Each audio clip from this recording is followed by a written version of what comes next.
굿모닝. 7월 5일 월급을 기다리는 것처럼 말씀을 기다리는 월요일 아침입니다. 남들은 월요병이다 뭐다 하지만 말씀으로 여는 하루는 늘 활기찰 줄 믿습니다. 오늘의 말씀은 야고보서 2장 14절에서 26절까지 말씀입니다. 먼저 말씀을 읽겠습니다. 내 형제들아, 만일 사람이 믿음이 있노라 하고 행함이 없으면 무슨 유익이 있으리요? 그 믿음이 능히 자기를 구원하겠느냐? 만일 형제나 자매가 헐벗고 일용할 양식이 없는데 너희 중에 누구든지 그에게 이르되 평안히 가라, 덥게 하라, 배부르게 하라 하며 그 몸에 쓸 것을 주지 아니하면 무슨 유익이 있으리요? 이와 같이 행함이 없는 믿음은 그 자체가 죽은 것이라. 어떤 사람은 말하기를 너는 믿음이 있고 나는 행함이 있으니 행함이 없는 내 믿음을 내게 보이라. 나는 행함으로 내 믿음을 내게 보이리라 하리라. 내가 하나님은 한 분이신 줄을 믿느냐? 잘하는도다. 귀신들도 믿고 떠느니라. 아, 허탄한 사람아, 행함이 없는 믿음이 헛것인 줄을 알고자 하느냐? 우리 조상 아브라함이 그 아들 이삭을 제단에 바칠 때에 행함으로 의롭다 하심을 받은 것이 아니냐? 내가 보거니와 믿음이 그의 행함과 함께 일하고 행함으로 믿음이 온전하게 되었느니라. 이에 성경에 이른 바 아브라함이 하나님을 믿으니 이것을 의로 여기셨다는 말씀이 이루어졌고 그는 하나님의 벗이라 칭함을 받았나니 이로 보건대 사람이 행함으로 의롭다 하심을 받고 믿음으로만은 아니니라. 또 이와 같이 기생 라합이 사자들을 접대하여 다른 길로 나가게 할 때에 행함으로 의롭다 하심을 받은 것이 아니냐. 영혼 없는 몸이 죽은 것 같이 행함이 없는 믿음은 죽은 것이니라. 아멘. 믿음이란 말처럼 오해가 많은 용어가 또 있을까요? 믿는다는 것과 행한다는 것이 반대 관계인 것처럼 오해하고 믿는다는 말을 단지 인지하다, 인정하다 정도의 뜻으로 알기도 합니다. 하지만 믿음은 전인적인 개념이고 관계적인 개념이며 참여적인 개념입니다. 행함 없는 믿음의 문제는 과연 무엇일까요? 첫 번째, 행함이 없는 믿음은 무익합니다. 오늘 말씀을 살펴볼 때 14절은 참 중요한 내용을 담고 있습니다. 다시 한번 읽어보도록 하겠습니다. 내 형제들아, 만일 사람이 믿음이 있노라 하고 행함이 없으면 무슨 유익이 있으리요? 그 믿음이 능히 자기를 구원하겠느냐? 자기 자신은 믿음이 있다라고 이야기하지만 행함이 없다는 것을 지금 강조하고 있습니다. 믿음의 고백과 행함 없음을 대조하는 표현이죠. 14절의 주장을 가상의 상황을 설정해서 그 이후에 설명을 하고 있습니다. 특별히 유익하냐, 유익하지 않냐 이러한 관점으로 이것을 말해주고 있는데요. 15절과 16절을 통해서 만약 형제나 자매가 헐벗고 굶주렸는데 어떤 사람이 평안히 가라, 따뜻하게 하고 배부르게 먹으라 라고 말하면서 필요한 것을 주지 않으면 그러한 말이 도대체 형제 자매에게 무슨 유익이 있겠느냐라고 표현하고 있습니다. 마치 교회 안에서 실제로 이러한 일들이 벌어지는 것처럼 생동감 있게 묘사를 하면서 행함이 없는 말은 아무런 도움이 안 된다는 것을 우리에게 말해주고 있습니다. 이 상황처럼 만일 행함이 없다면 믿음은 그 자체로 죽은 것이다 라고 17절을 통해서 직접적으로 밝혀주고 있습니다. 믿음이 필요 없다는 말은 절대로 아닙니다. 행함이 없는 믿음은 그것을 고백하는 자에게 아무런 유익이 없다라는 말인 것입니다. 행함의 중요성을 그렇게 강조하고 있는 것이죠. 행함 없는 믿음은 우리를 구원할 수 없습니다. 왜냐하면 그것은 참 믿음이 아니기 때문에 그렇습니다. 도리어 우리가 점점 더 주님께로부터 그리고 이웃으로부터 멀어지게 하기 때문에 해로운 것입니다. 그것은 거짓 경건으로 자신의 참모습을 감추게 하며 자기 자신마저 속여서 주님께 돌아올 수 없도록 하기 때문에 이것은 절대적으로 무익한 것입니다. 두 번째, 행함 없는 믿음은 헛됩니다. 믿음의 고백에도 불구하고 행함이 없는 부조화의 예를 18절, 19절을 통해서 알려주고 있습니다. 어떤 이가 이렇게 말을 합니다. 너는 믿음을 가졌고 나는 행함을 갖고 있는데 행함을 통해서 너의 믿음을 나에게 보여봐라. 나는 행함으로 나의 믿음을 너에게 보여주겠다. 여기에서 저자는 행함 없는 믿음을 가진 너와 행함 있는 믿음을 가진 나를 대조하고 있습니다.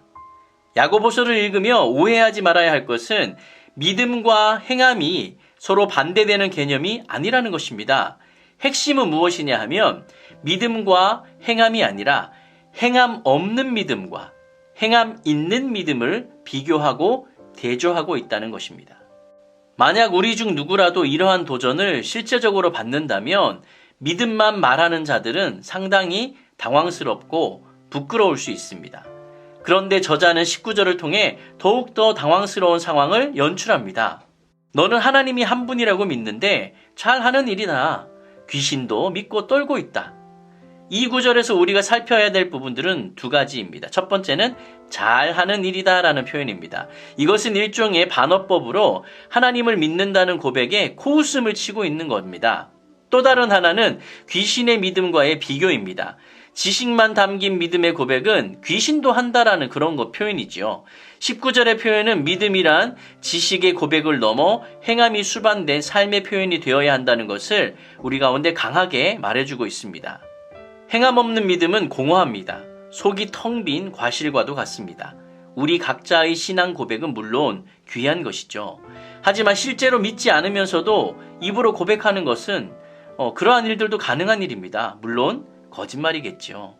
내 존재를 담지 않고 내 삶을, 내 인격을 담지 않으면 다 거짓말입니다. 하나님의 뜻도 이룰 수 없고 하나님의 영광도 드러나지 않습니다. 주님은 우리 가운데 이렇게 말씀하십니다. 행함으로 너의 믿음을 나에게 보여라. 영어로 이야기하면 Show me your faith by what you do. 네가 행하는 것으로 너의 믿음을 나에게 드러내고 증명해봐라.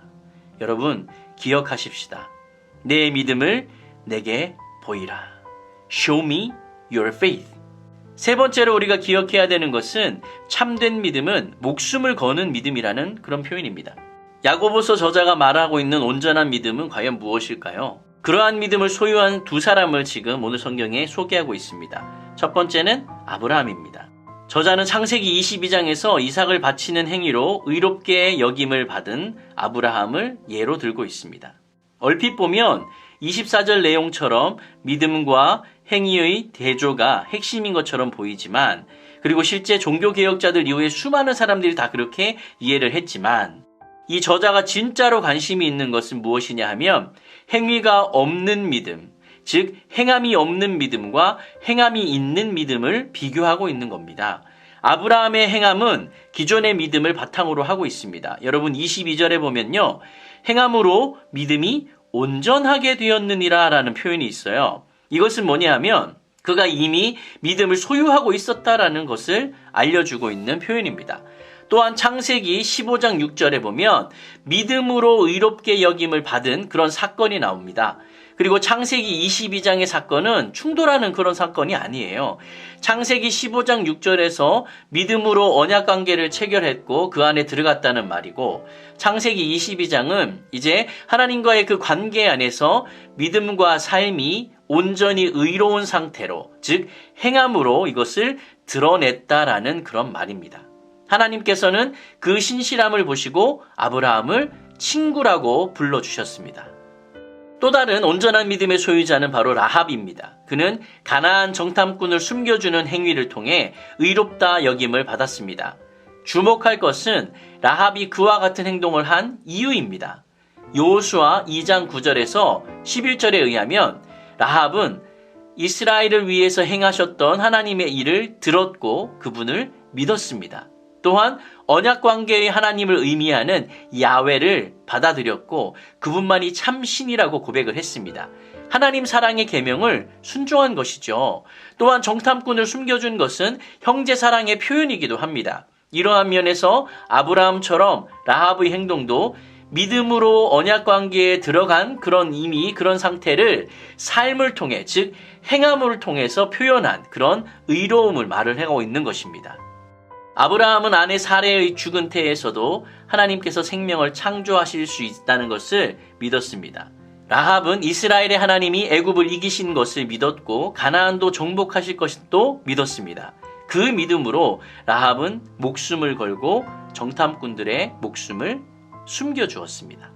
여러분, 참된 믿음은 목숨을 거는 믿음입니다. 오늘 말씀을 정리하겠습니다. 왜 행함이 없는 믿음은 헛된 것일까요? 그것은 죽은 믿음이고 사실상 믿음이 아니기 때문에 그렇습니다. 믿는다고 말한다고 다 믿음이 아닙니다. 그분의 뜻에 내 뜻을 복종시키고 그분이 모든 것을 창조하시며 다스릴 수 있는 분이라는 것을 믿는 것, 이것이야말로 참 믿음이 되는 것입니다. 여러분, 믿음과 행함은 별개가 아닙니다. 따로따로가 아닙니다. 예수님께서 우리 가운데 이렇게 말씀하실 겁니다. 너의 믿음을 나에게 보여라. 여러분, 예수님이 그렇게 말씀하실 때 여러분은 어떻게 하시겠습니까?